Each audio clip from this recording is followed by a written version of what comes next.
Bonsoir, bienvenue à tous sur Chasse Patate. Et oui, c'est moi, c'est Alex pour ma première émission. Et là, bienvenue sur la première émission de Chasse Patate en 2019. Ça se fête. Aujourd'hui, on va parler de l'actu transfert, de tous les bons petits transferts qui sont passés pendant l'intersaison. Et pour moi, eh bien, nous avons invité les meilleurs, mais ils n'étaient pas dispo. Du coup, on a pris ce qu'on avait.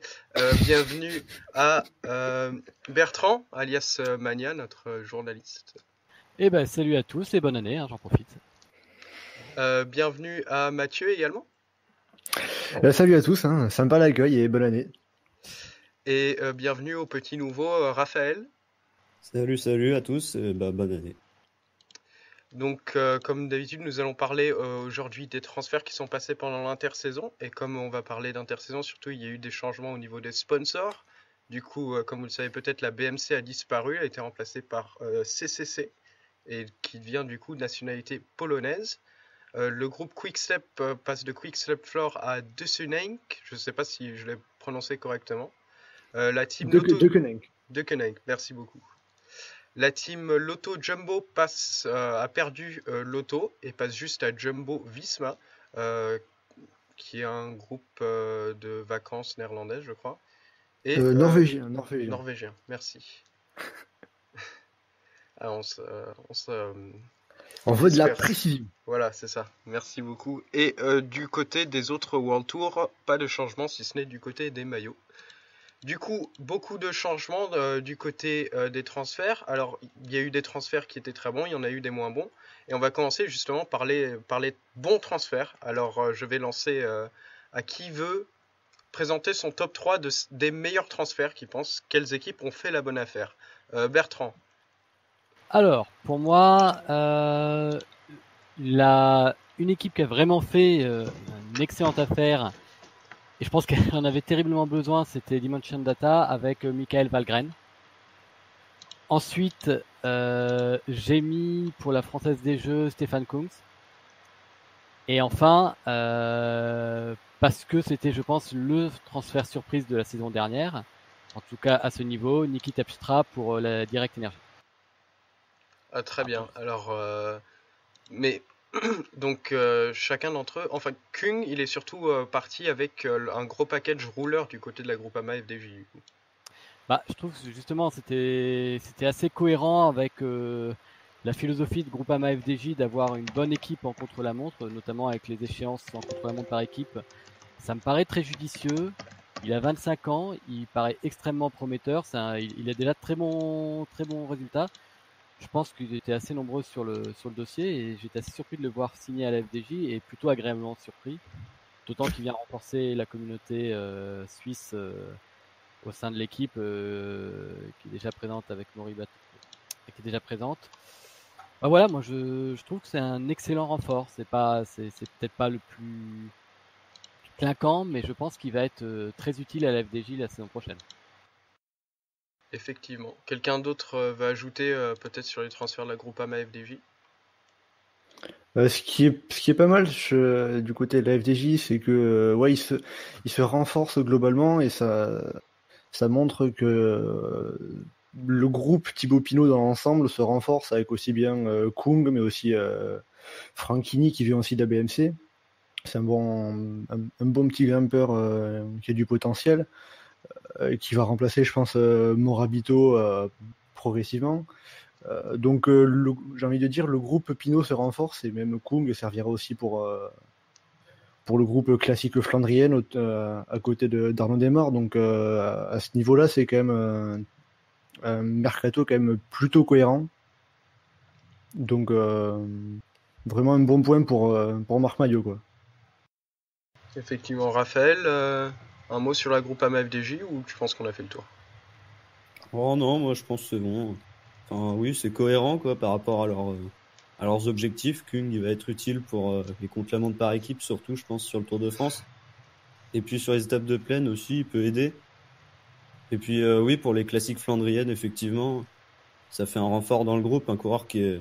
Parce qu'avant c'est Arnaud Desmar en gros qui est le leader et qui est plutôt là pour essayer de gagner un éventuel sprint en groupe. Là avec Kung, ils peuvent avoir un gars qui va gagner en partant de loin. Alors, donc, je vais rebondir sur également ce que Bertrand a dit avec le transfert de Valgren à la Dimension Data qui réalise un très bon, enfin selon moi un très bon mercato, puisqu'il se débarrasse la plupart, j'ai pas envie de dire de boulets, mais j'ai envie de dire de coureurs moins bons comme Van Zyl, Dougal, Debesay ou Beran qui sont pas vraiment bons. Et derrière, il recrute Nizzolo, Kreuziger, Gasparotto, Bach, donc vraiment un recrutement solide. Qu'est-ce que vous en pensez? C'est marrant d'ailleurs, ils ont recruté le podium de l'Amstel Gold Race cette année. Après, c'est pas sûr que ça redonne la même chose, mais bon. Et ce qui est frappant un peu, c'est quand tu dis, Alex, ouais, Dimension Data, ils se sont débarrassés, entre guillemets, des Van Zyl, des Bessay, Dougal. Quand on regarde, en fait, dans les départs, il y a quasiment que des coureurs africains. Et du côté des arrivées, il y a un seul coureur africain, Stéphane Debode. Du coup, ça fait que il y a l'identité africaine de l'équipe, elle est partie en quelque sorte, quoi. C'est plus l'équipe africaine qu'on avait depuis sa création, et voilà, même si c'est vrai que ça s'est perdu depuis l'arrivée de l'équipe en World Tour. Mais là, on voit c'est flagrant. Si je me trompe pas, il y a 9 Africains sur 27 en 2019. Voilà, et encore, dans ces 9 Africains, il n'y en a que un qui n'est pas sud-africain. Donc, c'est dommage. Même si, au niveau d'un point de vue sportif, c'est un recrutement qui est intéressant. D'un point de vue identité de l'équipe, c'est dommage d'avoir perdu ce côté vraiment équipe africaine qu'on retrouve moins. C'est que du coup, ça fait presque un peu une équipe mondialisée comme les autres, quoi.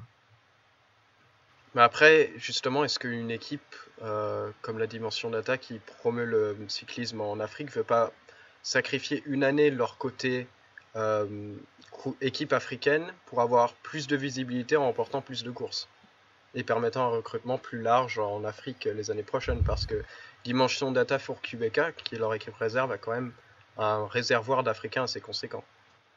Ouais, mais le problème pour l'équipe réserve, c'est que ouais, c'est l'équipe réserve de Dimension Data, mais maintenant c'est une équipe qui est domiciliée en Italie et qui a, si je me trompe pas, la moitié des coureurs qui sont italiens.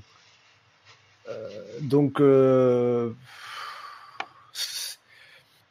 j'espère qu'ils pourraient revenir à l'identité un peu plus africaine, parce que c'est bien d'avoir des équipes un peu marquées régionalement, mais après d'un autre côté, à l'heure actuelle, ça serait compliqué quand même, il faut l'avouer, d'avoir une équipe très africaine en World Tour. Ou alors avoir un niveau comme CCC, mais voilà, c'est compliqué, quoi. Alors, du coup, on va passer... on va passer Raphaël, puisque tu n'as pas eu vraiment la parole. Quels sont pour toi tes top transferts de l'intersaison 2018-2019? Alors déjà, j'ai choisi Richie Porte. Parce que déjà, sa saison elle a été décevante l'an dernier. Et je pense que l'équipe Trek, elle avait vraiment besoin d'un gros leader pour les courses par étapes. Ça fait quand même plusieurs années que dans ce domaine-là, il pêche. Bon, l'an dernier, en 2017, il y avait encore Contador, mais en 2018, là, on a bien senti que c'était compliqué avec juste Mollema qui est quand même sur les grands tours, pas une valeur sûre pour un classement général. Enfin, Porte non plus, d'ailleurs, pas vraiment, mais Porte au moins, on est quand même à peu près sûr que sur des courses par étapes d'une semaine, il va en gagner une dans l'année. Ça fait plusieurs années qu'il en gagne au moins une. Mollema, il a 2,70, qu'il allait plus s'orienter baroudeur. Et... Oui, donc Porte, la Trek avait vraiment besoin de lui. Et je pense que c'est un choix qui est plutôt bon, quoi. Je pense pas que Richie Porte va régresser en allant chez Trek. La Trek a également recruté Ciccone. Oui, aussi Giulio Ciccone, mais je pense que lui, il va pas briller dès cette année. En tout cas, il va pas être il va pas aller chercher des gros résultats sur les grandes courses par étapes dès cette année, mais après, ils peuvent l'aligner sur le Giro et pourquoi pas dans la lignée de ce qu'il a fait en 2018, il peut peut-être décrocher une belle étape et se rapprocher du top 10, mais je le vois pas encore exploser cette année, Giulio Ciccone. Donc voilà, à peu près la Trek qui a pas fait un très gros mercato, qui a plus laissé partir les coureurs qu'elle en a ramené, mais ça reste un effectif de milieu de classement World Tour, on va dire. Quelqu'un d'autre sur la Trek ou Raphaël, tu veux enchaîner avec ton second pick? Non, il n'y a pas grand chose à rajouter sur la Trek. Après, même au niveau j'ai envie de dire que l'équipe se renforce, quoi, globalement, parce que les départs vont pas particulièrement manquer. On a un Nizzolo qui était plus trop au niveau. Et après, c'est surtout des équipiers, des Boy Van Poppel, des Guerrero, des Alafaci. Quand on voit en face, oui, des Portes, des Ciccone, même un Edward Tuns, c'est un recrutement plutôt intéressant quand même. Ouais. Parfait, donc du coup, recrutement intéressant. Du coup, Raphaël, tu peux passer à ton deuxième top transfert. Alors ensuite, je vais parler du petit jeune Taco van der Horn. Parce que je trouve qu'il a fait quand même une super fin de saison avec son équipe Roompot. Il a été assez régulier sur les courses depuis sa victoire sur la 4e étape, je crois, du Bing Bang Tour, là, en échappée. Ensuite, on l'a vu sur toutes les semi-classiques belges de fin de saison. Il décrochait des top 10, voire des top 5, et même des podiums par moment. Donc, je trouve qu'il a montré qu'il pouvait être un bon Flandrien dans le futur. Et le transfert chez l'Auto Jumbo, ça va pouvoir lui permettre de découvrir les courses en World Tour et donc les classiques flandriennes. Et je pense qu'il peut y réussir dès cette année. En tout cas, j'espère, parce que j'aime bien ce coureur. Et il rejoindra d'ailleurs Wout van Aert, qui était également dans la liste de Mathieu pour ce top transfert. Ouais, tout à fait. Van Aert, il arrive pas un peu plus tard, non, en avril ou quelque chose comme ça. À partir du 1er mars. Comme ça, il fait la saison de cyclocross et après il arrive sur route. Ah, donc il fait toutes les Flandriennes avec l'Auto Jumbo finalement, Van Aert. Ouais. À part l'Omloop et Kurn Brexelkurn, du coup. Et du coup, ton dernier choix, Raphaël? Mon dernier choix, c'est Caleb Ewan. Parce que chez Mitchelton, on a bien vu que ça marchait plus, quoi. Déjà, moi, j'étais pas content qu'il puisse pas faire le Tour de France parce que j'aime bien ce coureur, pareil. Sa manière de sprinter, par exemple, je trouve ça assez sympa à regarder. Bon, après, c'est un peu dangereux, mais bon. Et puis, je pense chez l'Auto, il va quand même avoir un bon train pour ses sprints et une équipe qui lui sera dévouée. Et l'an dernier, on a quand même remarqué qu'il avait bien progressé sur les terrains vallonnés. Sur le Tour Down Under au début de l'année, il gagne une étape qui est assez vallonnée sur Milan-San Remo après 300 km. Et puis les petites côtes dans le final, il les passe très bien et il sort un sprint qui est quand même assez monstrueux derrière Nibali. Sur le Tour de Californie à Laguna Seca, il fait 3e. Il bat au sprint Sagan sur une étape qui est quand même assez compliquée aussi. Donc je pense que là, chez l'Auto, il va pouvoir déjà briller au sprint comme il a pu le faire par le passé, mais aussi briller sur les classiques un peu vallonnés. J'ai hâte de voir ce que ça va donner. Quelque chose à rajouter sur l'Auto Soudal? En général, pas de grosses recrues chez l'Auto Soudal, à part Caleb Ewan d'ailleurs. Mais pas de gros départ non plus, à part André Greipel. Ouais, après, moi, j'avais choisi aussi Caleb Ewan parce que ouais, c'est un des gros poissons qui change d'équipe pendant ce mercato, donc bien sûr. Et ouais, je pense son arrivée chez l'Auto Soudal, ça va lui donner plus de liberté parce que je crois qu'il devait être en froid avec les managers de la Mitchelton. Du coup, il n'a pas fait de grand tour en 2018 et là, cette année, il va pouvoir vraiment avoir de la latitude et aussi profiter d'un effectif qui a l'expérience d'un grand sprinter avec André Greipel.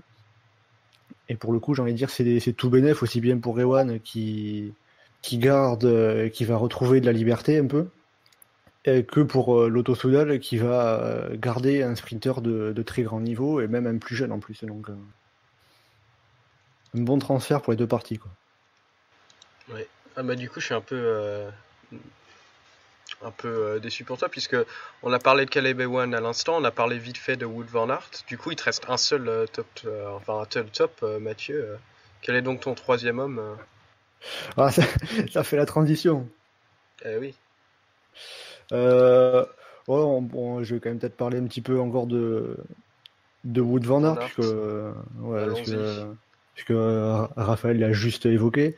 Euh, Ça va être intéressant de voir qu'il va être capable de faire dans une saison complète sur route chez Jumbo, même si saison complète sur route en commençant avec une saison complète en cyclocross, c'est compliqué, toujours, mais bon, il y a eu un peu un petit micmac pour son arrivée avec tout l'imbroglio de l'équipe Crelan qui aurait fusionné avec Aquablue puis enfin tenant et qui au final fusionne avec Rumpot. Euh, à la base, il devait signer pour 2020 chez Jumbo, au final c'est 2019. Je pense qu'il remercie quand même Nick Nuyens pour le coup. Ça va, ça va être intéressant à suivre en tout cas.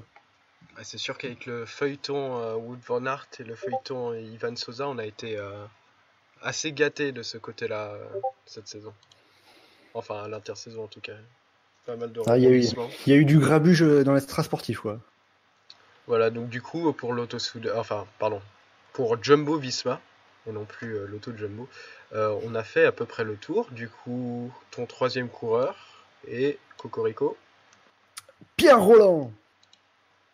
Ouais, bon, pour l'instant, il va pas encore passer à l'attaque. Il s'entraîne, mais je pense que ça va être intéressant aussi bien pour lui que pour Vital Concept BB, l'équipe qu'il rejoint, parce que Roland, il était un peu en perte de vitesse chez Cannondale, puis EF Drapac. J'ai trouvé qu'on retrouvait pas le Pierre Roland qu'on avait pu voir chez Europcar, qui s'était un petit peu perdu en quelque sorte, et donc j'ai hâte de voir si on peut le retrouver, ce Pierre Roland-là, en tout cas, en courant en France, dans une structure plus familiale un petit peu, hein, plus, voilà, plus petite. Et de la même manière, pour Vital Concept, ça apporte un grimpeur déjà, puisqu'ils n'en avaient pas. Et ça va leur apporter aussi un argument de plus pour une wildcard pour le Tour de France. Et ça va être le grand débat qu'on va avoir jusqu'à ce que ASO désigne les équipes continentales invitées sur le tour. Parce que là maintenant on a 5 équipes Conti candidates, avec Pierre Roland et Cocard pour Vital Concept. C'est dur de les refuser, quoi. Ouais, c'est compliqué, c'est compliqué. Mais en tout cas, il se renforce bien, Vital Concept, avec Roland et Vichot. C'est cohérent, c'est bien. Et Cyril Alors, Gauthier également. tu peux Ah rajouter, oui. voilà, tu peux rajouter Gauthier. C'est dans les équipes françaises, c'est à titre personnel, je trouve celle qui a fait le meilleur recrutement pour essayer d'accéder à la fameuse wildcard dont on parlait. Et maintenant, est-ce qu'ils vont avoir le temps pour faire leurs preuves, c'est une question. Pierre Roland, juste pour ajouter quelque chose, le problème de Pierre Roland, c'est qu'il va aussi falloir qu'il ne soit, ce qu'il est un peu devenu malheureusement ces derniers temps, c'est un slogan quelque part. On dit beaucoup attaque de Pierre Roland, mais c'est vrai que c'est un peu ce qui le résume, mais c'est pas forcément la victoire qui le résume. Donc c'est un peu dommage. C'est un coureur qui vaut mieux, à mon avis, que ce qu'il nous a montré ces 2 dernières années. Donc j'espère en effet, moi aussi, pareil. Et je pense qu'une structure plus familiale, avec peut-être des méthodes d'entraînement des années 70, ça lui conviendra peut-être mieux. Un avis, Raphaël, également sur Vital Concept? Bah moi, Pierre Roland, je trouve aller chez Vital Concept, c'est vraiment un bon choix. Bah, je suis d'accord avec AG2R, quoi. Je l'aurais mis en top si lui l'avait pas mis. Parce que bah je pense Pierre Roland, ce qui faisait sa force quand il était chez Europcar, c'est que justement il attaquait un peu bah, sans trop vraiment se poser de questions. C'est comme ça qu'il a réussi sur le Tour, mais aussi sur le Giro 2014. Et chez Cannondale, j'ai l'impression qu'il a un peu perdu ça, quoi. Il calcule plus ce qu'il fait, et finalement, bah, il a perdu ce qui faisait sa force. Et, bah, comme vous avez dit, quoi, en retrouvant cette structure familiale, ça va aller mieux.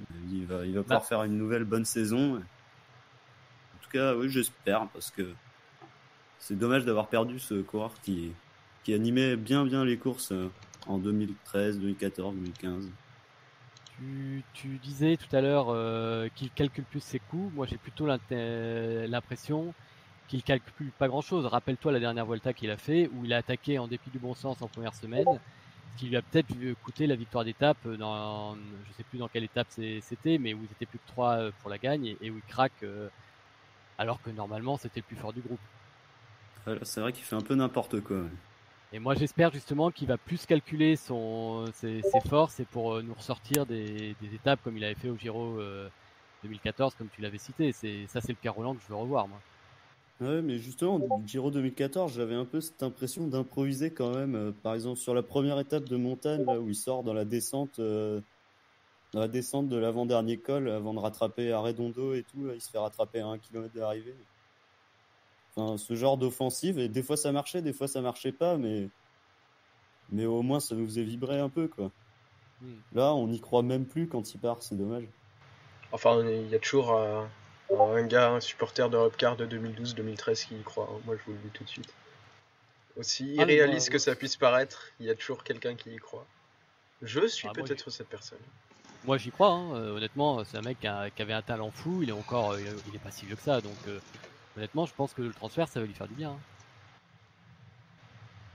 Alors, du coup, on a fait à peu près le tour des tops. Il ne reste que moi pour donner mes tops. Alors, mes tops, moi, pour faire, on va aller du côté de chez Astana. J'ai les frères Izagirre, Gorka et Yon, qui sont en provenance de Bahreïn Merida, qui vont aller rejoindre Astana, qui se renforce énormément côté leader. Donc, on va avoir Luis Leon Sanchez, on va avoir Miguel Angel Lopez, Jacob Fuglsang, Omar Fraile, Pelio Bilbao, Meraoui Kudus et les frères Izagirre. Ça fait quand même une belle armada autour d'un potentiel leader, que ce soit en montagne ou même sur les classiques. Qu'est-ce que vous en pensez ? C'est l'une des plus grosses armadas, comme tu disais. Hein. Ils ont fait un joli petit mercato, ça c'est clair. Après, je sais pas. J'ai l'impression qu'il manque toujours un petit quelque chose et surtout Jacob Fuglsang en leader pour le Tour de France. J'arrive pas à y croire, hein, mais donc là-dessus, je pense qu'ils vont comme chaque année se planter. Mais tant mieux, hein, ça permet pour Lopez de le laisser grandir tranquillement, tranquillement. Vu le plateau de folie qu'il y a au Giro, c'est peut-être pas aussi tranquille que ça, mais mine de rien, il prend de la caisse et il arrivera à point l'année prochaine pour le Tour de France. Mais c'est vrai que Fuglsang en leader, je suis pas convaincu. Enfin, Fuglsang, c'est quand même généralement l'assurance d'au moins un top 10. Le gars est quand même très régulier, même si on le voit peu souvent. Ah oui, non, mais un top 10. Non, je suis d'accord avec toi, top 10, mais une équipe comme Astana, à mon avis, c'est pas le top 10 qui l'intéresse. Ah, c'est sûr, mais c'est pas sur Fuglsang que je reposerai mes espoirs de victoire, quoi. Alors, ils peuvent aller tenter des coups, je sais pas, par exemple, jouer maillot à poids sur le Tour de France. Ça peut être, voilà, Fuglsang, j'ai envie de dire, il aurait peut-être plus intérêt à aller jouer le maillot à poids qu'à jouer une pauvre 10e place à la Zubeldia. Après, je crois j'ai cru voir que Lopez réfléchissait à faire le Tour. S'il enchaîne Giro Tour, ça ferait un peu beaucoup. Et voilà, et c'est vrai qu'au final, à part Lopez, il n'y a peut-être pas de top leader, même si les frères Izagirre peuvent gagner une course d'une semaine en World Tour, mais Pessimiste, du coup. non, c'est un bon mercato. Après, là, j'essaie de regarder l'équipe. Alors, peut-être qu'il y en a un que j'oublie, mais je me dis, est-ce qu'il leur manque pas un classic man maintenant, vu que Valgren est parti?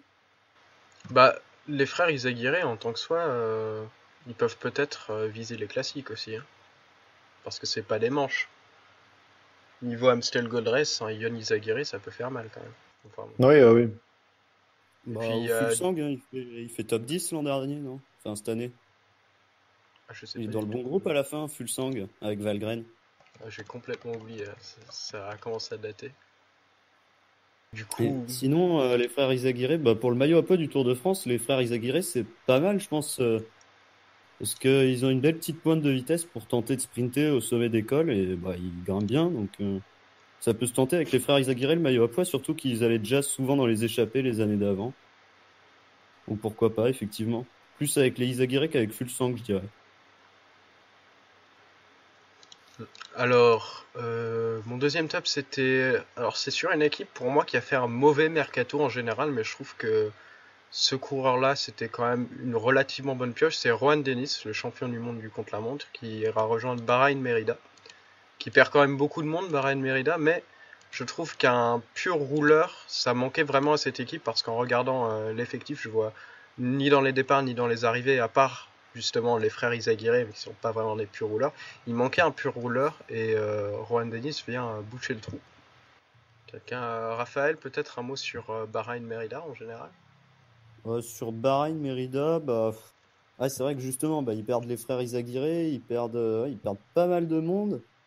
Avec aussi les équipiers de Nibali, quoi, Visconti, Pelizzotti, ça fait pas mal de pertes. Mais d'un autre côté, ils recrutent Denis, bah oui, quand même, le meilleur rouleur du monde actuellement, avec Dumoulin, même peut-être devant sur la saison 2018. Et puis Caruso, costaud en montagne en lieutenant. Puis surtout Dylan Teuns, qui a montré quand même qu'il était capable, en plus de ses qualités de puncher, de bien grimper. Cette année, il a été beaucoup plus régulier que l'an dernier, même s'il y a eu ça faisait moins coup d'éclat que l'an dernier quand il a tout raflé au mois d'août et au mois de septembre. Bon, moi, je serais plutôt neutre sur le mercato de la Bahrain Merida, quoi. Ils perdent des bons coureurs, mais ils en recrutent des bons aussi, donc finalement. Ouais, Ok. je partage assez cet avis. J'ai pas de... C'est pas le mercato qui m'a le plus marqué, ni en bien ni en mal. Ok, bah parfait. Un mercato normal, on va dire. Et enfin, mon numéro 3 était Casper Pedersen qui va rejoindre la Team Sunweb. Team Sunweb qui a recruté un paquet de jeunes avec Sesbol, Max Kanter, Robert Power et donc Casper Pedersen. Ça va leur faire un paquet de jeunes pour pallier à leur perte de vétérans, on va dire, hein. Simon Geschke, Laurent Stendam et Hofstede. Du coup, un recrutement jeune et dynamique pour Team Sunweb. Qu'est-ce que vous en pensez? Moi, j'ai tendance à dire qu'au final, l'équipe est trop jeune, quoi. Quand on voit, il y a beaucoup de jeunes. Bon, là encore, cette année, ils vont être 25. C'est mieux que l'an dernier où ils étaient 23, il me semble. Mais il y a un peu un déséquilibre entre beaucoup de jeunes, entre des coureurs vraiment très jeunes et très vieux, quelques coureurs vieux, hein. On a des Frolinger, on va pouvoir voir apparaître Roche également. Donc voilà, faut espérer que peut-être ce manque d'expérience ne leur nuise pas, même si ça s'est pas trop vu l'an dernier. Après, d'un point de vue sportif, en dehors de l'expérience, c'est pas trop mal parce que Dumoulin va avoir un peu plus de soutien. Mais voilà, j'ai toujours ce petit doute d'un point de vue de l'âge, de voir une équipe très jeune. Je crois que c'est comme l'année dernière, c'est l'équipe la plus jeune du World Tour, il me semble. Donc voilà. Après, ils ont quand même un noyau dur, expérimenté, qui en plus commence à avoir un bel âge. Je m'inquiète quand même pas trop pour eux, hein. Je pense qu'en plus ils savent le faire, ça, avoir un groupe jeune, ils le font depuis des années. Moi, je trouve qu'ils ont une politique qui est assez cohérente, donc franchement, j'ai pas beaucoup de crainte, hein. Ok, ok. Bon, bah ça conclut les top transferts. Du coup, maintenant, on va Mais passer au transfert. Ah, pardon, juste vas-y. pour les tops, parce que c'est vrai que moi j'ai évoqué très très rapidement, mais pensez quoi du mercato de Direct Energy? Parce que je trouve qu'ils ont fait quand même là aussi un petit mercato assez inattendu et pas dégueulasse, hein, au final. Je pense Bonifacio, c'est pas mal, c'est assez prometteur. On a Turgis qui commence à montrer de belles dispositions, et puis Tefstra justement qui était pas du tout, qui était totalement inattendu. Donc je sais pas vous si ça vous en attendez quelque chose de spécial, mais moi je suis vraiment très curieux de voir le mois de mars avec Direct Energy. Terpstra, c'est sûr que j'ai été surpris quand même quand j'ai vu que Terpstra a signé chez Direct Energy. Ça m'a fait bizarre quand même. Mais c'est vrai que ça fait un gros leader, ça fait un gros cador. Alors après, ça va lui faire bizarre par rapport à Quickstep où il était très très bien entouré.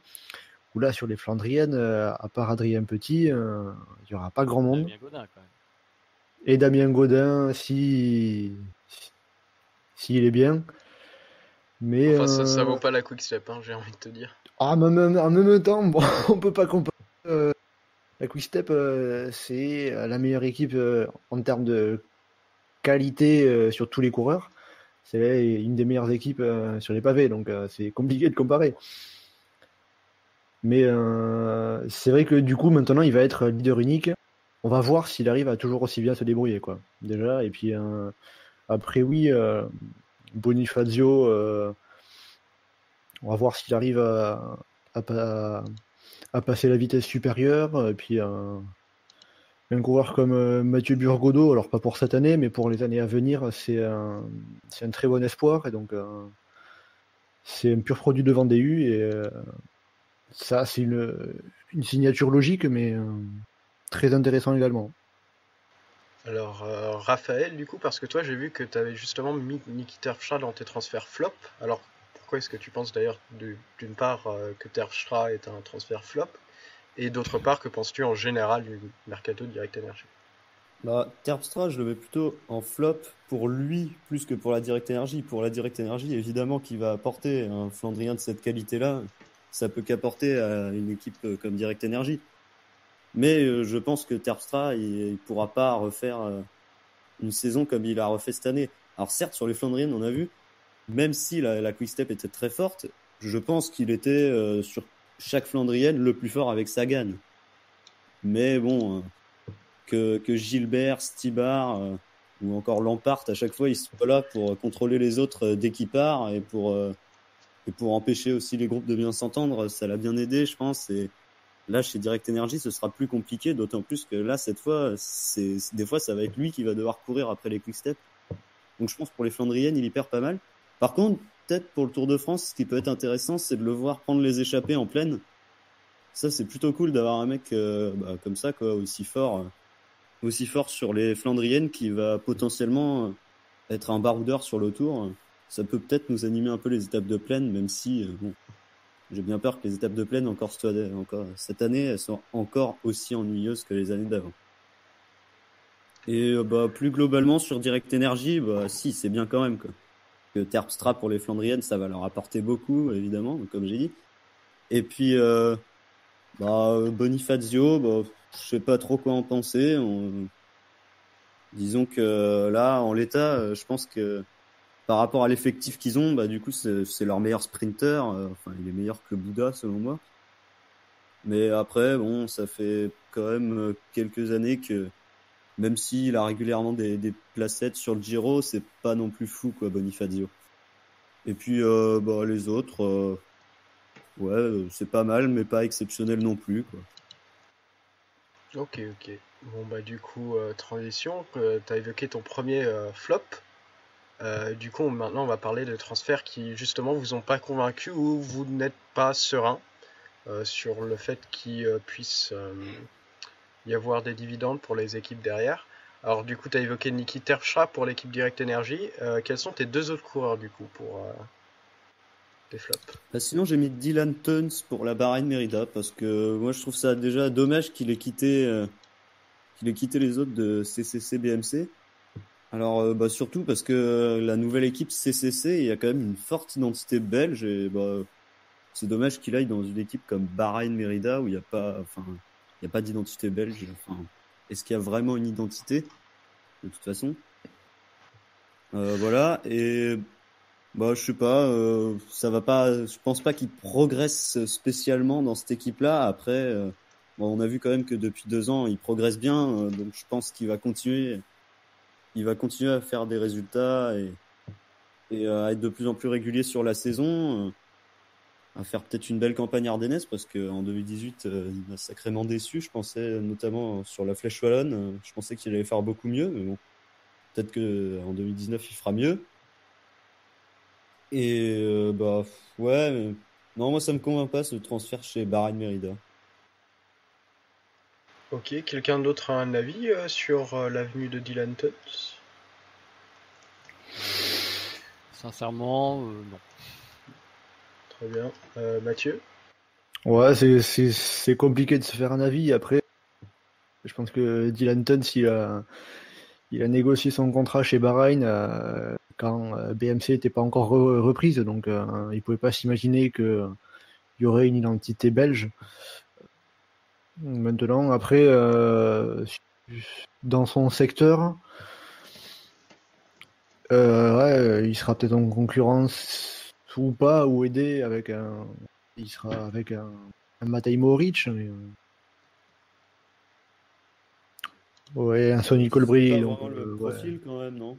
Ouais, Enfin, enfin, je veux dire au niveau des courses vallonnées, parce que Mohoric, il peut être un peu partout, hein, dans ce genre de choses-là. Mais Tuns, j'ai l'impression qu'il grimpe mieux quand même que Mohoric. Enfin, il fait pas, je crois qu'il fait deuxième à la Colmiane sur Paris-Nice quand même. ouais, après, enfin, je pense pas que ça lui porte préjudice en tout cas. Ça sera pas, c'est pas quelque chose qui serait mal et voilà, j'ai envie de dire ni bon ni mauvais. Ok, ok. Et du coup, Raphaël, ton dernier coureur flop, qui est-ce donc? Alors le dernier, c'est Jonathan Narvaez, parce que bon, je sais pas si j'ai bien prononcé.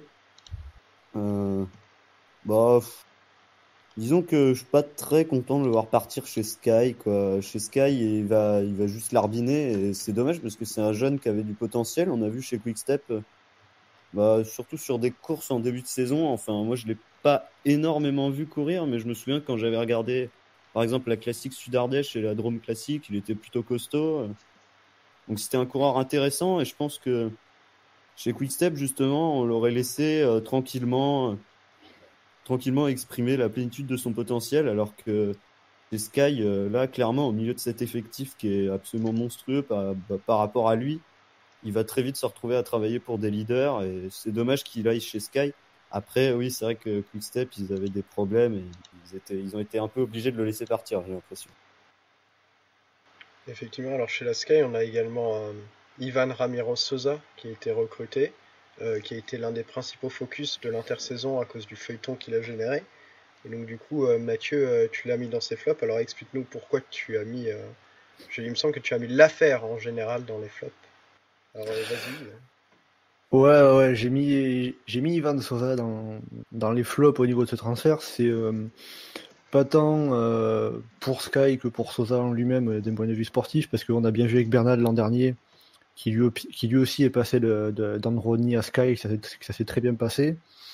Et ça pourrait le faire pour Sosa, c'est pas trop la question, mais ça a été géré d'une manière absolument calamiteuse. Ça a été un énorme imbroglio.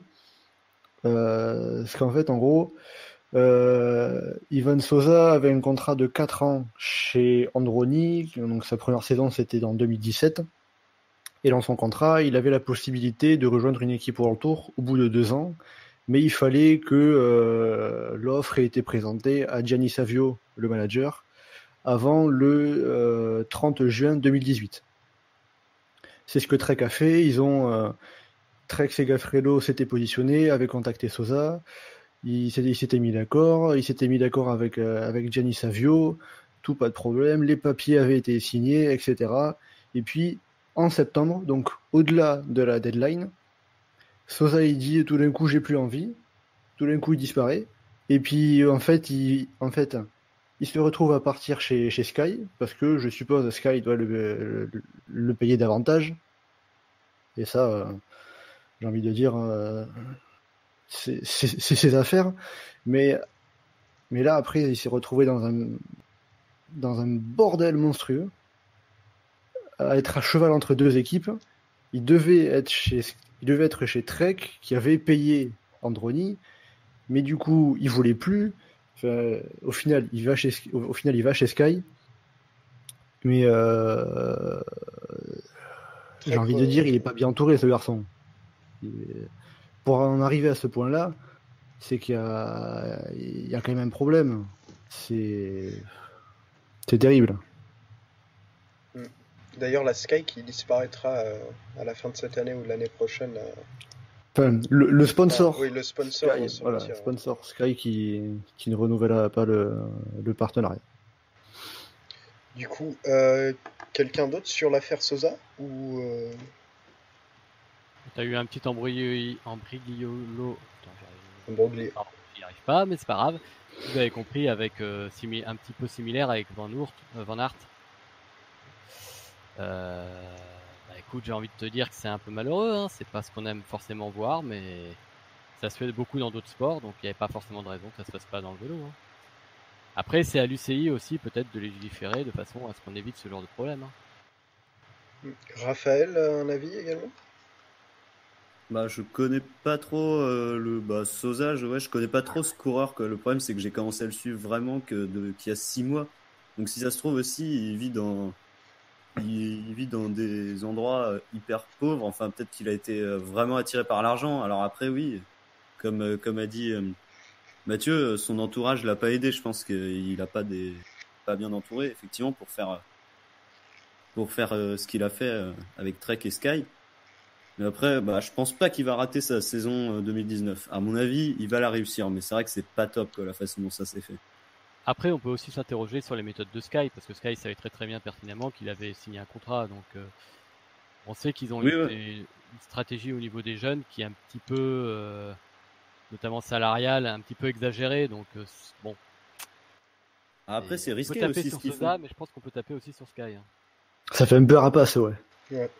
Oui, oui. Mais après, c'est risqué aussi ce qu'ils font Sky, se jeter sur tous les jeunes en leur proposant plein d'argent. C'est pas nouveau. Oui, c'est pas nouveau, mais bon, ils peuvent aussi risquer d'avoir que le jeune ce soit un flop, hein. Pour l'instant, c'est pas vraiment encore. Enfin, on sait pas encore si ça va arriver parce que le recrutement des jeunes chez Sky, c'est quand même assez nouveau. On a eu Loles, Bernal, Sivakov et un autre l'année dernière. Alvorsen. Voilà, Alvorsen. Du coup, il y en a un seul des 4 qui a explosé, c'est Bernal. Et Georg Gegenhardt aussi, j'ai oublié Georg Gegenhardt. En fait, faut attendre et voir parce que c'est quand même des jeunes. Il y en a bien un qui va exploser à un moment et j'ai surtout l'impression que Sky, ils vont te dire voilà, tu as bossé tant d'années en tant qu'équipier, ensuite tu auras ta chance en tant que leader à 25-26 ans. Donc du coup, il faudra attendre un peu, j'ai l'impression, pour voir si tel ou tel transfert était bien ou pas. À mon avis, il y a aussi une stratégie d'appauvrir la concurrence. Parce que objectivement, ils peuvent pas développer tous les jeunes qui sont en train de recruter, ils peuvent pas les développer au même niveau à terme. Je veux dire, tu peux pas investir autant sur Bernal que sur Georg Gegenhardt, que sur Sosa. Il y a bien un moment, enfin, que tu choisisses et que tu aies des préférences. Et je trouve ça un peu malsain, moi, très, très clairement, leur politique vis-à-vis des jeunes à ce niveau-là. Donc du coup, Mathieu, ton prochain flop, enfin je crois que 3 de tes flops, ils sont très généraux, enfin c'est pas un seul coureur, du coup on va passer au prochain, enfin pas vraiment un feuilleton, mais presque. Ouais, moi j'ai envie de dire l'équipe CCC, enfin l'ancienne équipe BMC qui est devenue CCC. Alors, il y a quasiment tous les bons coureurs de BMC qui sont partis. Comme la situation s'est réglée assez tardivement, et du coup il se retrouve avec une équipe un peu bancale, un peu pauvre, tout ça, et une équipe World Tour qui a seulement Greg Van Avermaet, j'ai rien contre lui, hein, c'est un très bon coureur, mais une équipe World Tour qui a seulement Greg Van Avermaet, 2 niveaux World Tour, ça pose problème quand même. Ils disent on va faire les échappées. Très bien, mais tu vas pas faire toute ta saison à prendre des échappées. Ils vont peut-être remporter une classique flandrienne, faire un podium au Canada, gagner 1-2 étapes par-ci par-là avec Van Avermaet, et le reste c'est de la loterie. Tu construis pas une équipe avec un Serge Powell, un Simon Geschke ou un Alessandro De Marchi en tant que leader. C'est des baroudeurs. Et ils les ont pris pour ça. Maintenant, on a une équipe qui est vraiment étrange. C'est dommage, quoi. Moi, je trouve également, j'avais mis dans mes flops d'ailleurs, c'est le recrutement de Jakub Mareczko en tant que sprinter numéro 1. Je trouve qu'il y a beaucoup d'autres meilleurs sprinters sur le marché. Et Jakub Mareczko qui n'a vraiment rien prouvé en World Tour ou quoi que ce soit d'autre, même pas en Asia Tour d'ailleurs. Mais en Asia Tour, il se fait taper par Michael Rahim quand même, alors que bon, le Slovénien, il est meilleur puncher que sprinter. Donc, il a dû faire un podium d'étape sur le Giro, mais je crois qu'ils l'ont pris parce qu'il a la double nationalité, il est italo-polonais. Ouais, ça doit être ça, surtout parce que moi, Mareczko, j'ai jamais vraiment cru, je l'ai toujours vu comme un Pelucci bis. Je voyais pas vraiment l'intérêt qu'une équipe World Tour pouvait y avoir. Donc franchement, il y avait bien mieux sur le marché comme sprinter et je suis extrêmement déçu qu'il ait pris Mareczko au-dessus d'un Nizzolo ou même d'un Gaviria par exemple. Quelqu'un d'autre sur CCC? Bah, moi, après, je l'ai mis dans mes flops, hein, mais Laurent Stedham, dont je comprends pas très très bien le recrutement. De ce que j'ai cru comprendre, il m'avait l'air plutôt parti pour partir en retraite, si j'avais bien tout suivi au départ. Il paraissait quand même plutôt sur la pente descendante, donc je vois vraiment pas ce qu'il va leur apporter. Ça fait partie des recrutements, voilà, mais je rejoins ce qu'on a dit sur la CCC, c'est une équipe qui est un peu faite de briques et de broc, c'est un peu bancal le recrutement et je vois vraiment pas trop où ils vont et faut pas que Greg Van Avermaet se blesse parce que sinon leur saison je vois pas très très bien ce que ça va donner. Raphaël, un mot à ajouter sur CCC? Sur Tandem, je suis d'accord avec Bertrand, hein. C'est un peu bizarre de le voir arriver chez chez CCC, pardon. Surtout que l'image que j'en ai, moi, c'est plus un bon équipier en montagne. Et alors qu'ils n'ont pas de leader en montagne, donc ça n'a pas trop d'intérêt. Je le vois pas trop prendre les échappées et tout. Et sinon, ouais, il y a Van Avermaet derrière, il y a quoi? Il y a Guillaume Van Kersbul qui est pas mal pour des Flandriennes, mais sinon, même l'équipe pour les Flandriennes, elle est pas ouf, quoi. Puis bah oui, ouais, on construit pas une équipe World Tour en se basant sur des échappées, je suis d'accord. C'est un peu bizarre. Bah après, c'est bien, ça peut faire une équipe éventuellement pour animer un peu plus la première semaine du Tour. On espère. Alors, autre chose sur la CCC Team, c'est que Ricardo Zoil, qui devait être recruté à la base, sera finalement pas disponible. Ils ont dû recruter en urgence Stéphane Denifl, je crois. Non, c'est l'inverse. Ah, c'est l'inverse, pardon. C'est Stéphane Denifl qui pouvait pas, et donc du coup ils ont recruté Ricardo Zoil. Il a donné une raison d'ailleurs, Denifl, à sa soudaine au fait qu'il ait soudainement plus envie de. C'est pour des questions personnelles, il avait dit. Donc voilà, après, bon, de toute façon, que ça soit Denifl ou Zoidel, c'est le même style de coureur, hein, donc voilà. Et ce qui est encore bizarre, c'est on voit même là le 3 janvier, ils ont encore signé un coureur, c'est l'Allemand Kor, je crois, si je me trompe pas. Pourquoi le 3 janvier, tu recrutes un coureur? Je comprends pas. Mais bon.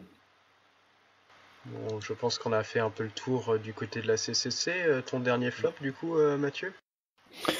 Moi, après, mon flop est une équipe qui a beaucoup d'ambition, mais qui, pour moi, fait vraiment n'importe quoi. C'est Israel Cycling Academy. Il faut Ils disent... le recruteur, il joue à PCM, en fait.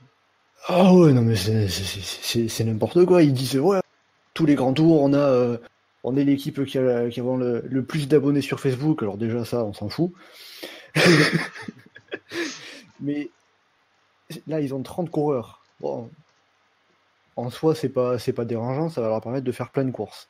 Mais sur les 30 coureurs, il y en a un tiers, c'est des sprinteurs qui sont quasiment tous de niveau plus ou moins égal. Quand on a des Edwin Avila, Sondre Ostenger, Rudy Barbier, Riccardo Minali, Davide Cimolai, Christian Sbaragli, Michael Rahim et j'en oublie encore. Hein. Il y a trop de sprinteurs pour cette équipe. Le recrutement, il n'a pas été pensé de façon cohérente.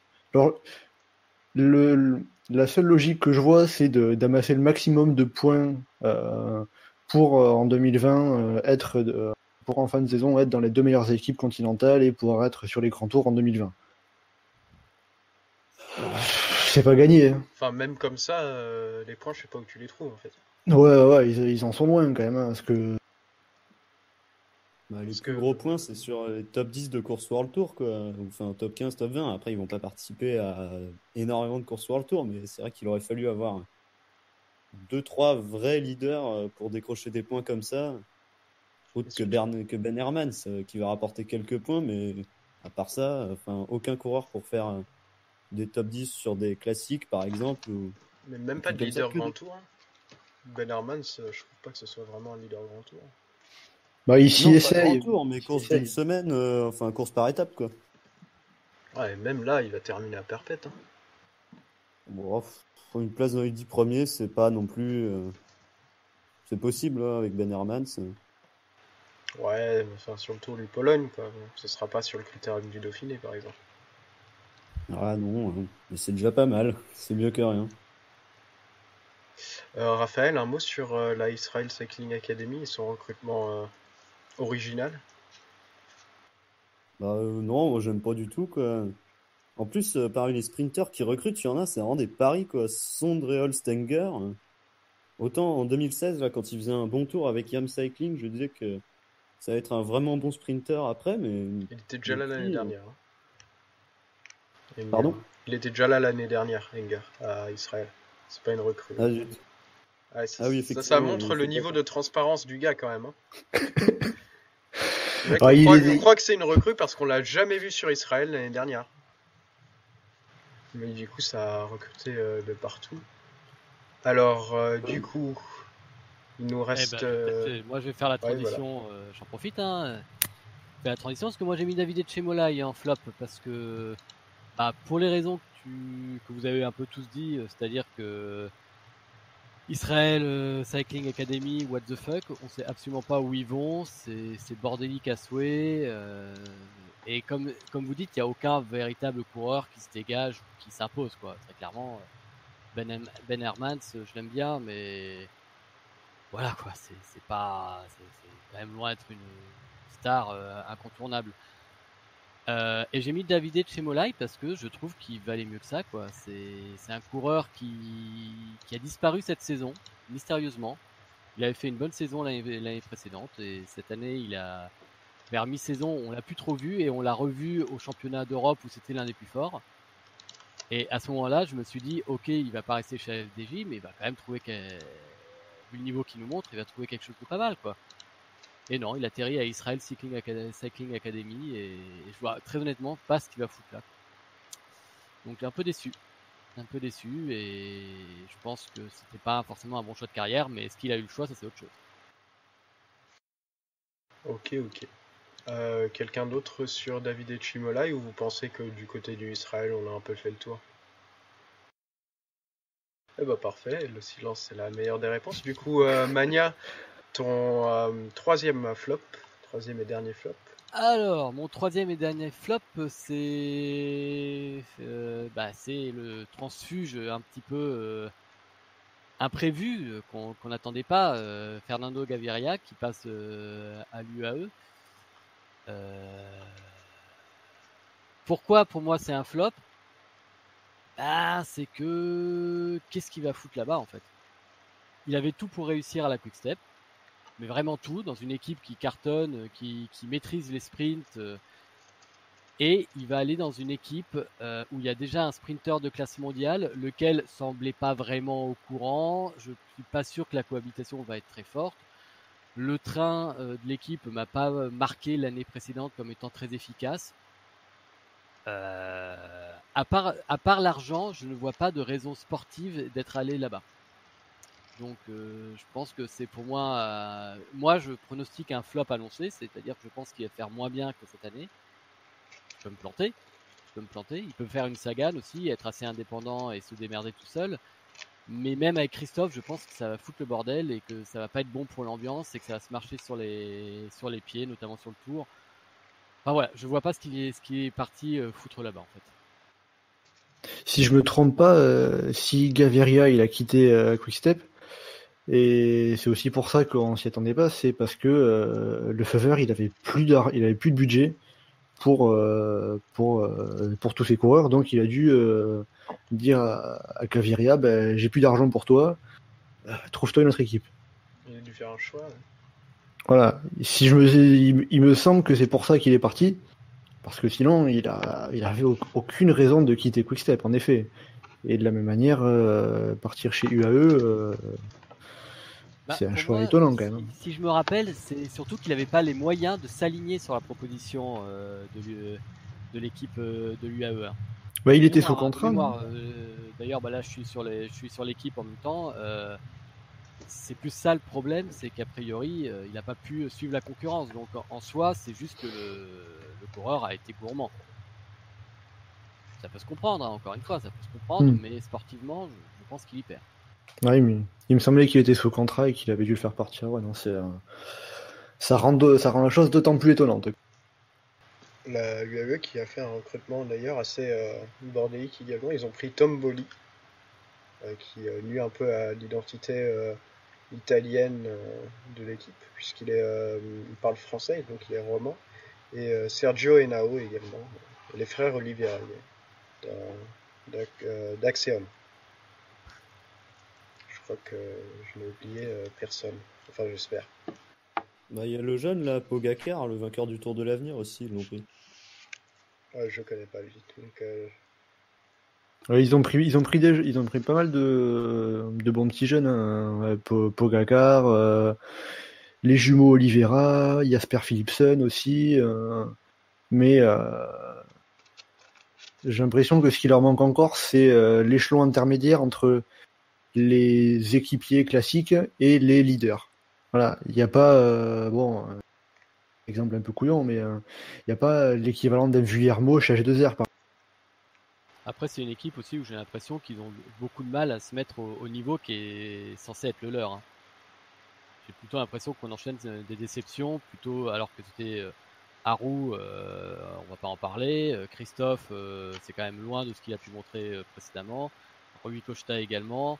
Même Dan Martin, bon, l'année dernière, il a sauvé les meubles, mais c'était pas non plus extraordinaire.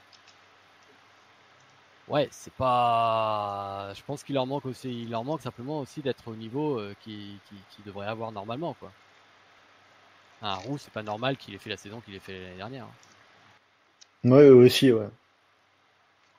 Ok. Bon, je pense qu'on a fait le tour du côté de la UAE. Je vais conclure avec un autre recrutement bordélique, une équipe un peu moins connue qui va faire ses débuts en Continental Pro cette année. C'est la W52 FC Porto, qui avant son recrutement avait une moyenne d'âge de 34 ans et qui a maintenant une moyenne d'âge de 31 ans avec ses recrues Daniel Mestre, Rafael Reis et Edgar Pinto et les jeunes Silva, Campos et l'autre, je ne vais même pas essayer de le prononcer.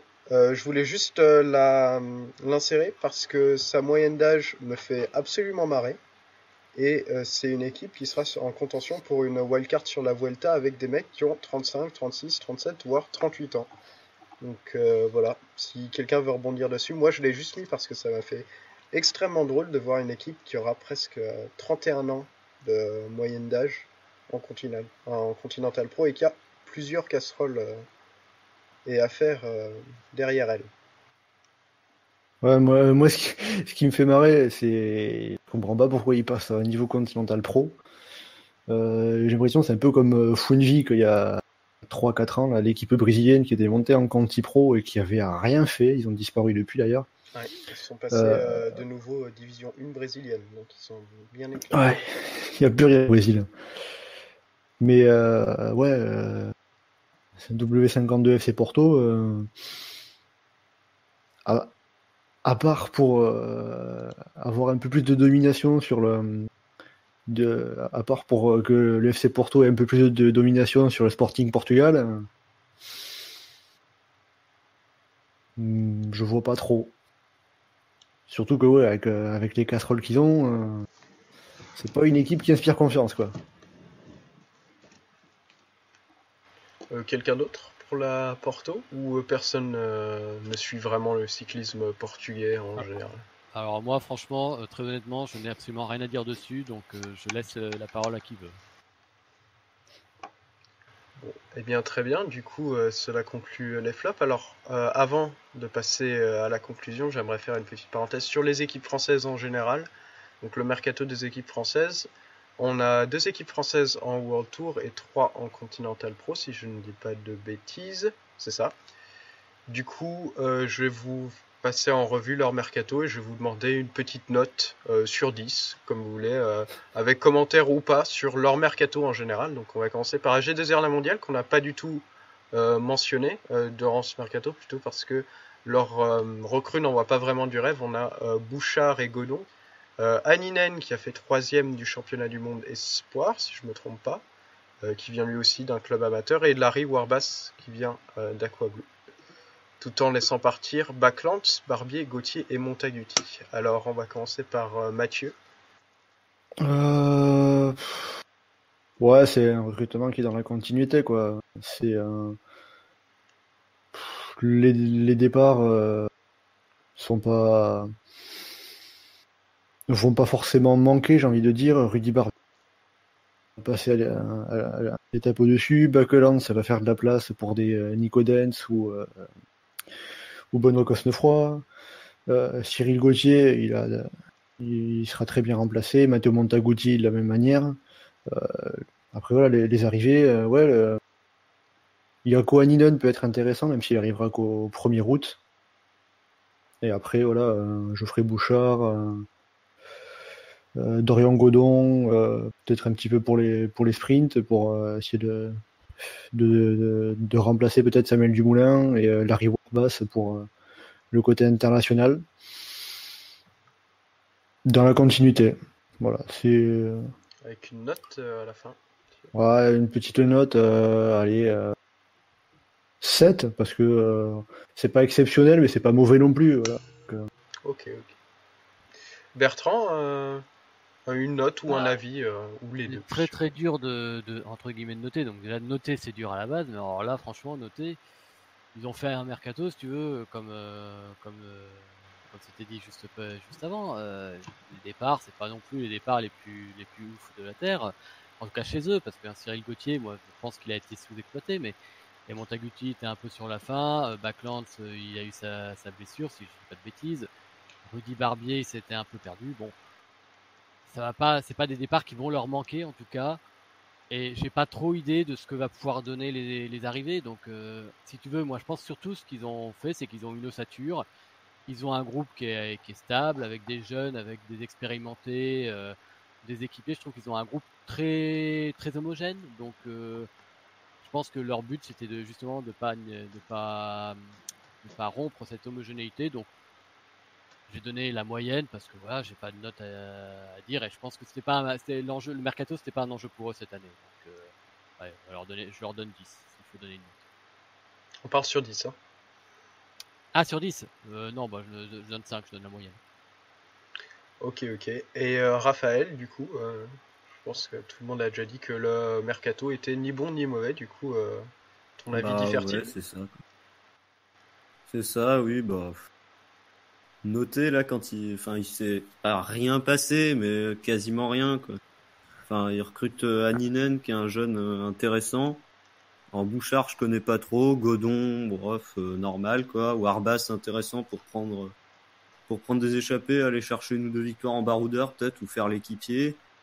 Puis à la place, bah pareil, ils perdent Gauthier qui faisait un bon boulot d'équipier, mais qui est plus un baroudeur, je pense. De base, et puis Backlands, bon, sa bonne période, elle est terminée. Montaguti, pareil, il est sur la fin, donc ouais, ni bon ni mauvais, 5 sur 10. Ouais. Bon, bah, je pense que tout le monde est à peu près d'accord. Moi, d'ailleurs, je suis complètement d'accord avec vous. Du coup, je remettrai également un 5. On va donc passer à Groupama FDJ. On va pas s'attarder dessus puisqu'on en a déjà parlé. Donc, arrivé, on a triple BMC, Kung, Franchini les Suisses, Miles Scottson l'Australien. Départ, on a Jérémy Roy qui part à la retraite, on lui souhaite bonne continuation. On a Arthur Vichot qui part chez Vital Concept et Chimolai donc chez Israël. Du coup, comme on en a déjà parlé, juste une note au pif comme ça. On va commencer par Bertrand sur le coup.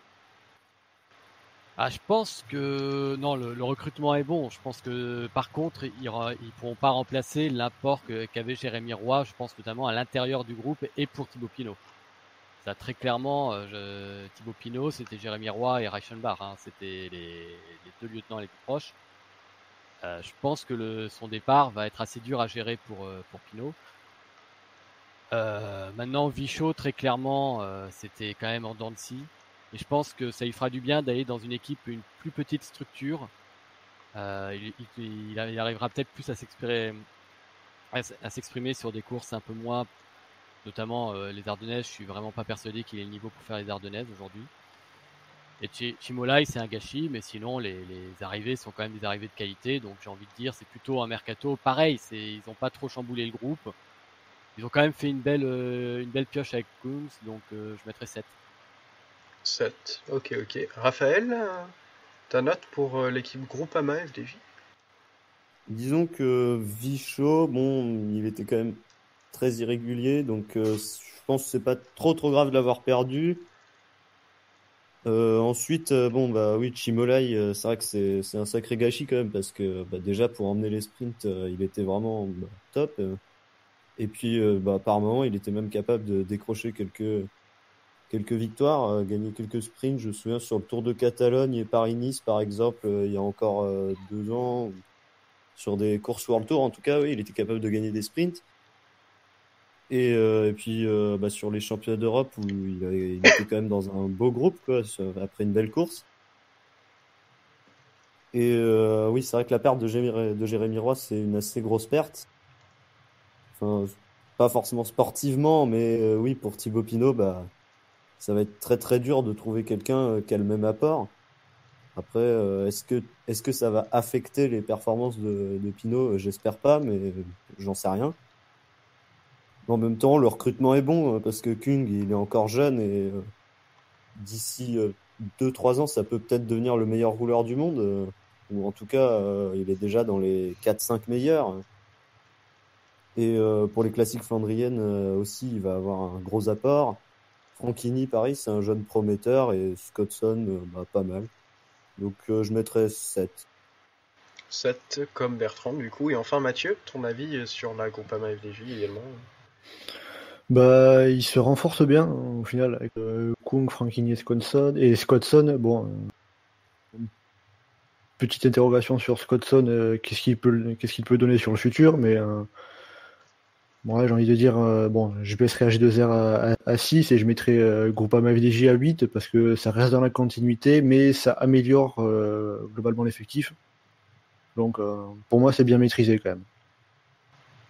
Moi je mets un 7 juste avec Scottson parce qu'un Australien dans une équipe française ça me fait toujours baver. Du coup voilà, je mets le petit 7 qui va bien. Alors du coup on a fini avec les deux équipes françaises en World Tour, on va passer à celle en Conti-Pro. Une dont on n'a pas parlé c'est la Cofidis qui a quand même fait un gros recrutement. Alors attention, une seule traite. Atapuma, Beran, Fortin, Hansen, Matisse, Morin, Perrichon, Touze et Wetiens, tandis que Jimmy Turgis, Godon, Anthony Turgis également, Navarro, Van Steyen, Bonafont et Tekla et Menat sont partis. Alors, on n'a pas forcément besoin de s'attarder dessus si vous ne le souhaitez pas. Du coup, juste une petite note ou si vous avez justement quelque chose à dire, allez-y, hein, je ne vais pas vous en empêcher. Du coup, cette fois-ci, Raphaël, si tu n'as pas encore commencé.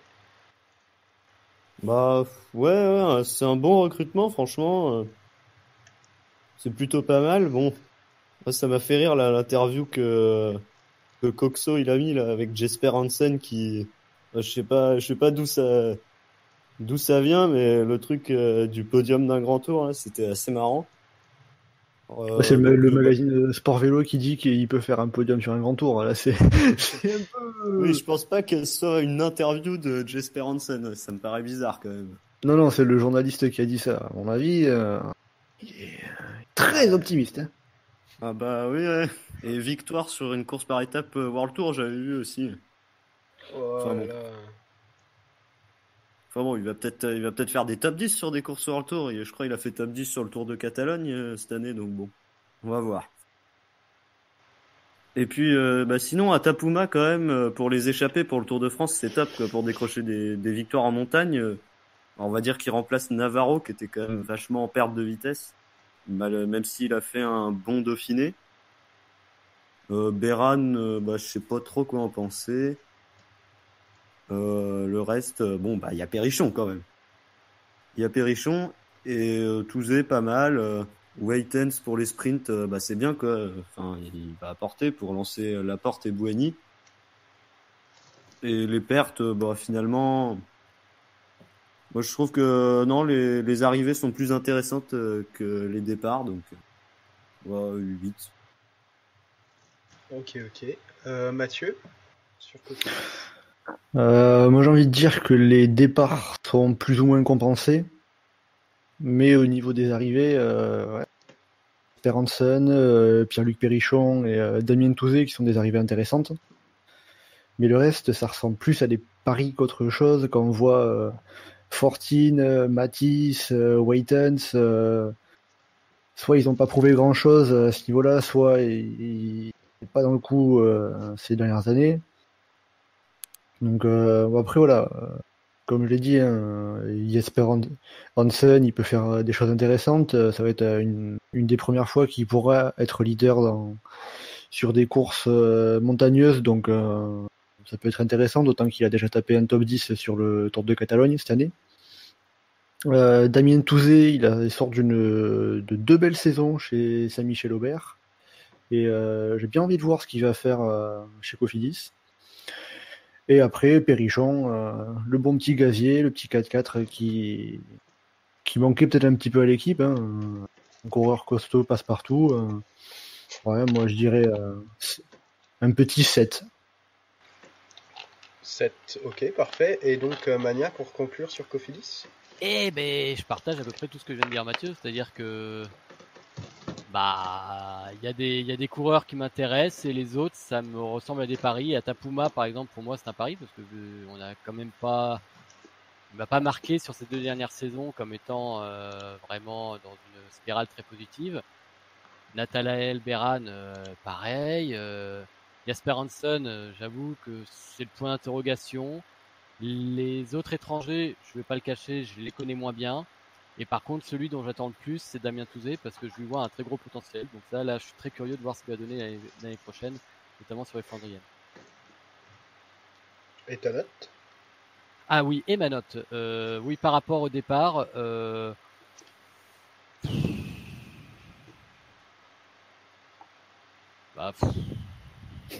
c'est compliqué. Non, mais c'est compliqué parce qu'il y en a aucun qui envoie du rêve et je peux pas dire non plus que c'est un mauvais mercato. Donc c'est la moyenne du coup. Ouais, je vais dire 6. 6. Allez, un petit 6 pour la Cofidis. Moi je dirais à peu près, je dirais un 7 à peu près.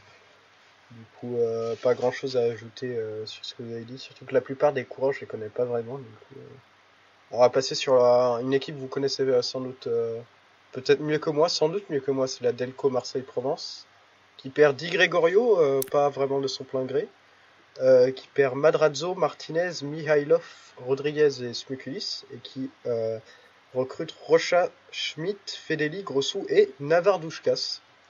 Voilà, donc allez-y, Mathieu, peut-être. Bon, j'ai envie de dire c'est un petit peu l'équipe française obscure. Après, les arrivées de Grossou, l'arrivée de Grossou peut être intéressante, comme celle de Brenton Jones l'a été l'année dernière.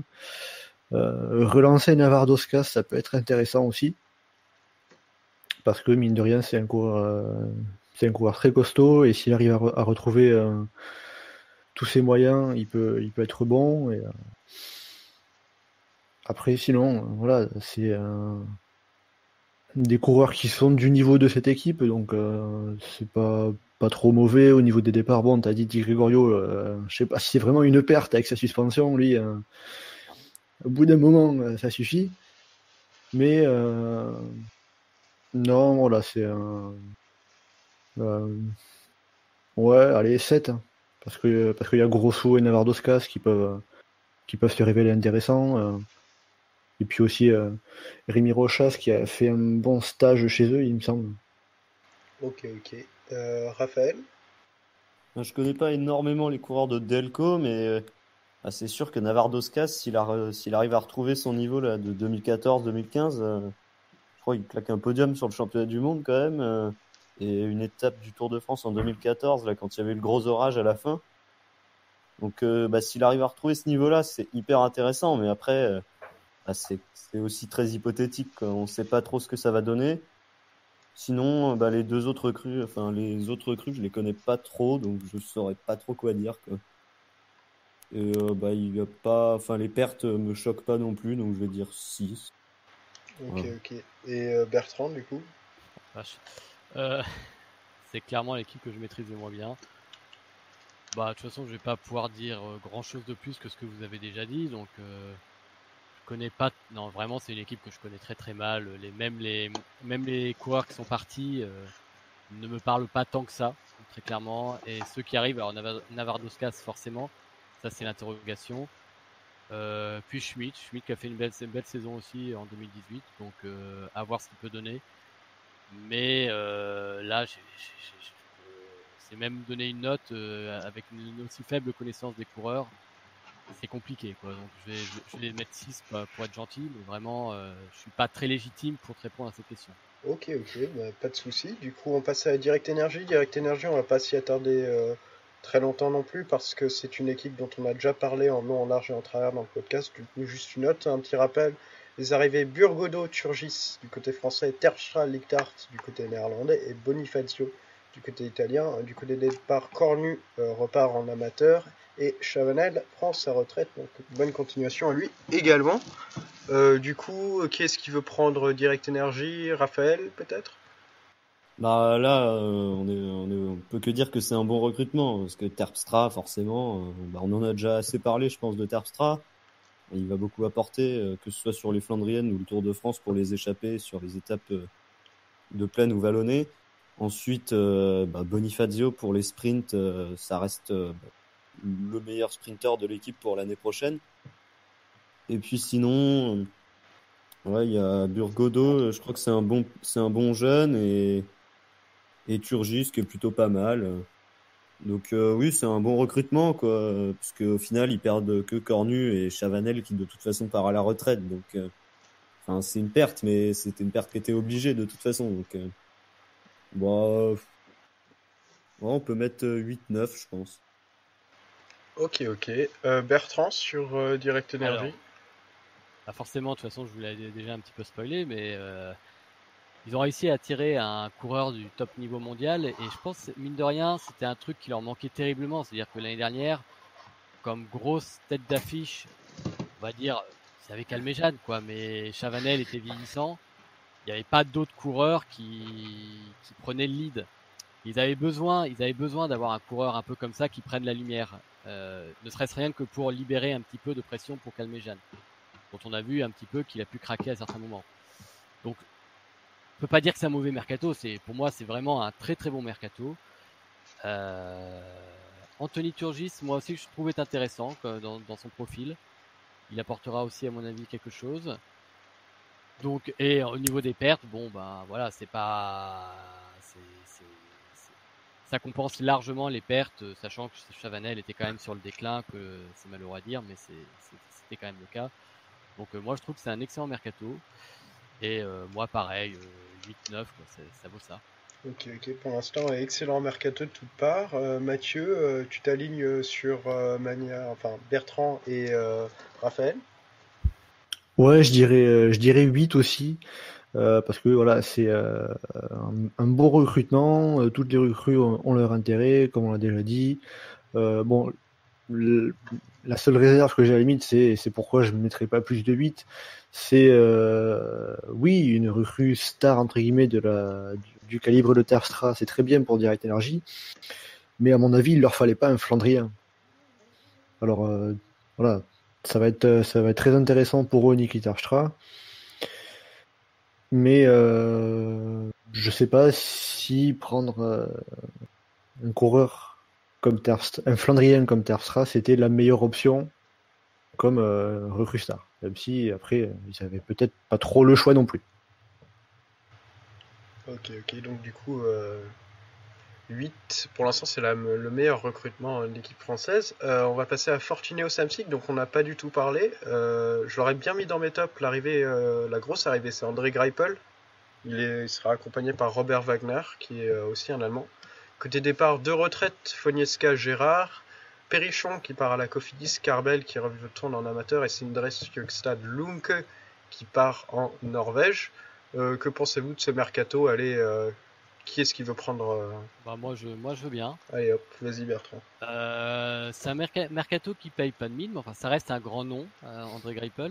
Et surtout, je pense qu'en recrutant André Greipel, il recrute aussi Warren Barguil. C'est-à-dire que pour moi, Warren Barguil, c'est un coureur, il était un grand coureur parmi beaucoup d'autres coureurs chez Sunweb. Et manifestement, quand on a lu toutes ces déclarations, c'est pas un coureur qui est fait pour être leader. L'année dernière, ça s'est senti. C'est-à-dire qu'il n'a pas assumé le fait d'être la star, d'être le coureur leader qui devait tirer tout le groupe à lui tout seul. Donc, il va partager ce statut avec Greipel qui lui-même semble quand même avoir déjà plus cette stature. Donc, quelque part, je pense que ça va le libérer d'une pression qu'il bouffait. Et ça va être libérateur pour lui. Ensuite, Greipel, c'est quand même, malgré tout, même s'il est vieillissant, l'assurance, je pense, de pas mal de bouquets dans la saison. Et c'est un leader aussi de vestiaire. Ça a l'air d'être quelqu'un extrêmement sympathique, donc je pense qu'il doit bien s'intégrer. Moi, je pense que c'est un coup, mais c'est un coup qui peut valoir beaucoup, in fine.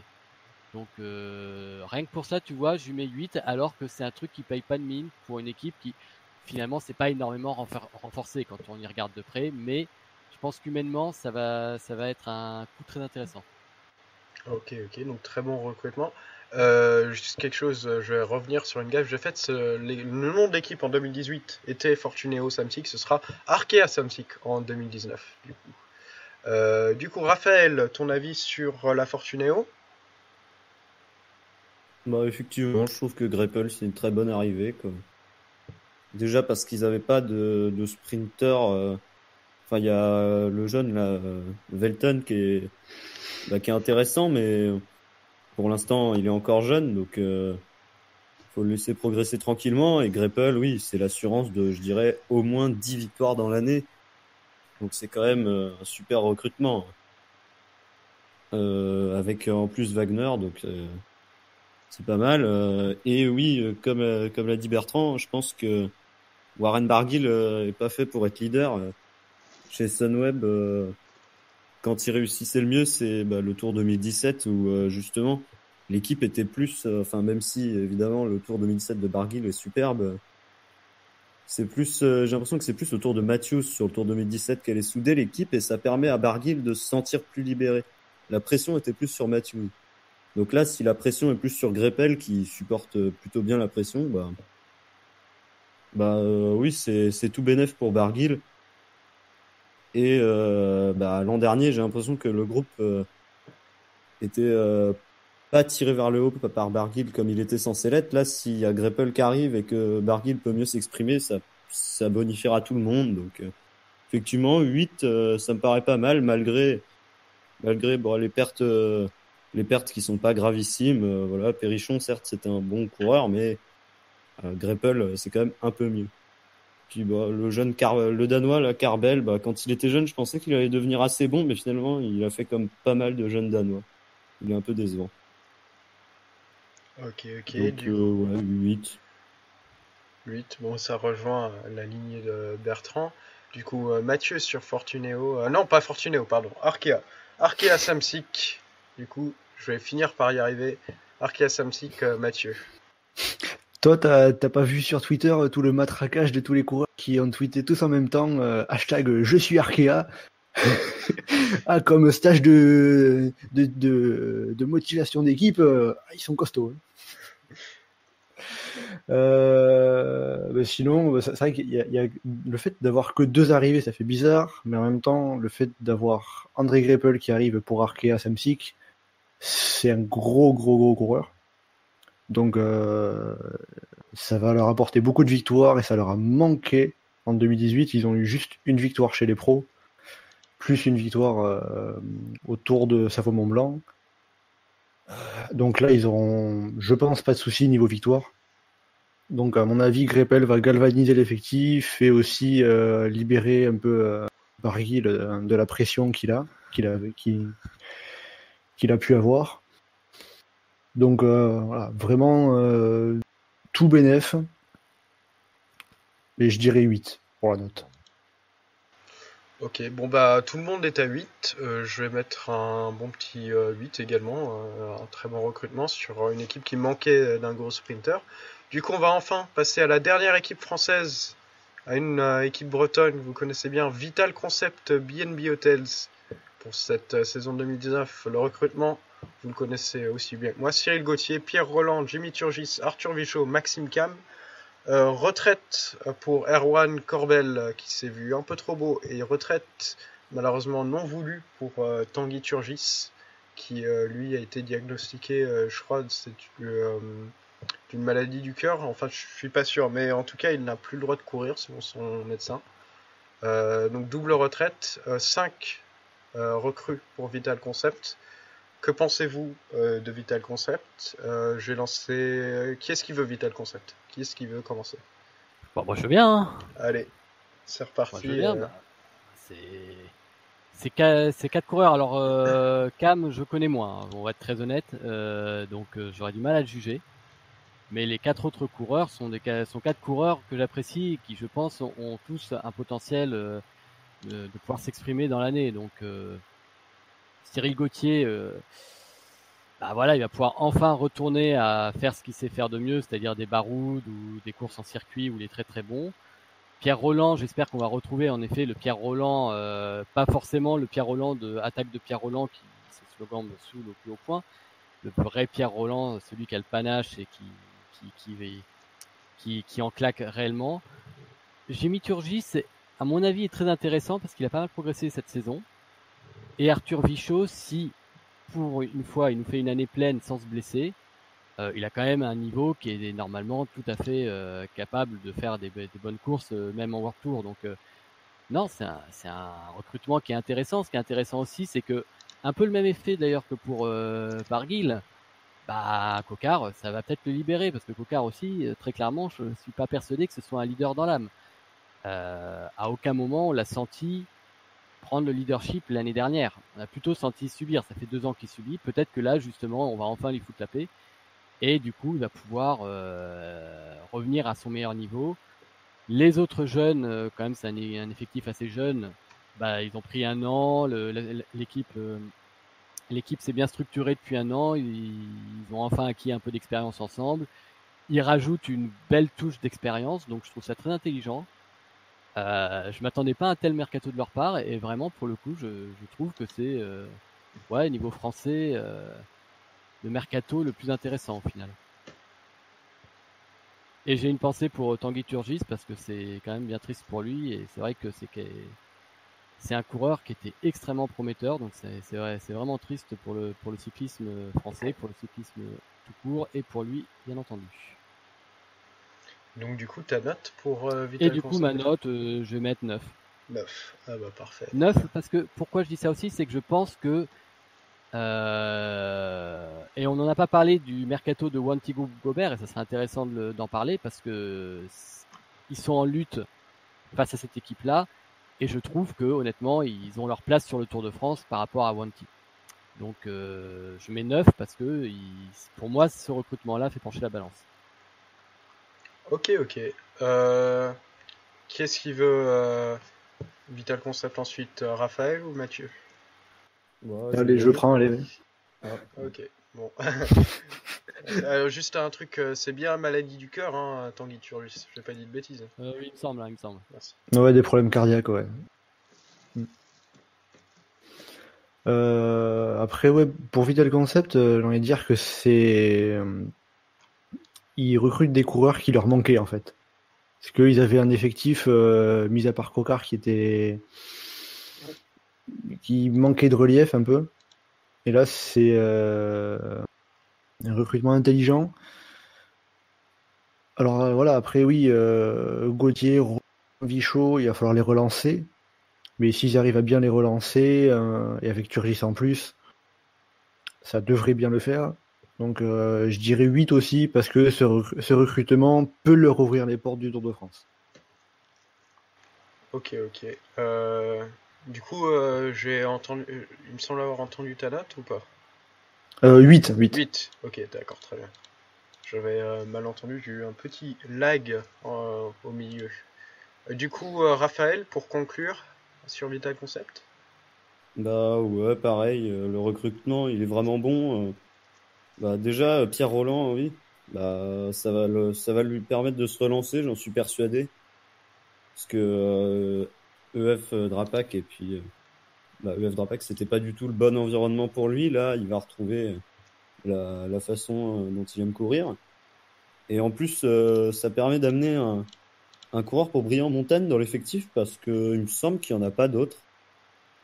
Gauthier, comme l'a dit Bertrand, enfin voilà, je suis d'accord avec ce qu'a dit Bertrand, j'ai pas grand-chose à ajouter. Vichot, pareil, bonne arrivée. Ça va faire un bon coureur pour étoffer l'effectif. Maxime Cam, je connais pas trop. Jimmy Turgis, oui, bonne arrivée aussi. Et puis au final, ils perdent quasiment personne, hein, juste Corbel. Et puis bon, Tanguy Turgis, ça c'est terrible. À 19 ans, il faisait quand même un super Paris-Roubaix, donc c'est dommage de l'avoir perdu, mais bon, c'est comme ça. Mais oui, ouais, au final, ils perdent quasiment personne et ils recrutent des coureurs intéressants, donc je mettrais 9. Ok, ok. Bon, du coup, Vital Concept détrône un peu qui était Direct Energy comme meilleur recrutement, d'après vous. Très bien. Du coup, cela fait un petit. Cela met un terme à notre podcast. On a fait le tour de la plupart des équipes World Tour, Conti Pro, enfin des principales équipes. Il y a juste 2-3 équipes World Tour dont on n'a pas touché et qui sont. Je pense que c'est pas très grave. Genre Katusha, on n'en a pas de parler, mais franchement, on s'en fiche un peu. Euh, du coup, il ne vous reste qu'à vous souhaiter une bonne année 2019 et puis vous laisser chacun votre conclusion. Alors on va commencer par le nouveau, Raphaël. Vas-y, ton mot de la fin, ta conclusion pour ce podcast. Eh ben, bonne année. On espère beaucoup de victoires françaises et puis j'espère que Pierre Roland arrivera à se relancer. Et on espère voir Jesper Hansen sur le podium du Tour. Alors Bertrand, ton mot de la fin. Bon, alors ça fait quelques participations et dans les conclusions, je suis toujours naze. Non, moi, comme je l'ai un peu abordé, hein, je pense que je suis très curieux de savoir ce que va faire ASO sur le Tour de France en ce qui concerne les wildcards. Est-ce qu'ils vont enfin donner un peu leur chance aux équipes de s'exprimer en début de saison? Parce que pour le coup, je trouve que ça aurait encore plus du sens cette année parce qu'il il y a un vrai débat. Et moi, j'espère que les wildcards seront donnés après Paris-Nice et que après que les meilleurs, ceux qui se soient exprimés, soient les plus légitimes pour être sur le tour. Sinon voilà, j'ai pas grand chose d'autre à dire et je souhaite à chacun d'entre vous une excellente année 2019 et plein de bonnes choses. Ok, ok. Et Mathieu, enfin, t'as ton mot de la fin, ta conclusion pour ce premier podcast de l'année 2019. Moi, je vais finir par un petit instant promo. Le guide de la saison qui va bientôt arriver dans le courant du mois de janvier, avec tout ce qu'il faut savoir sur la saison.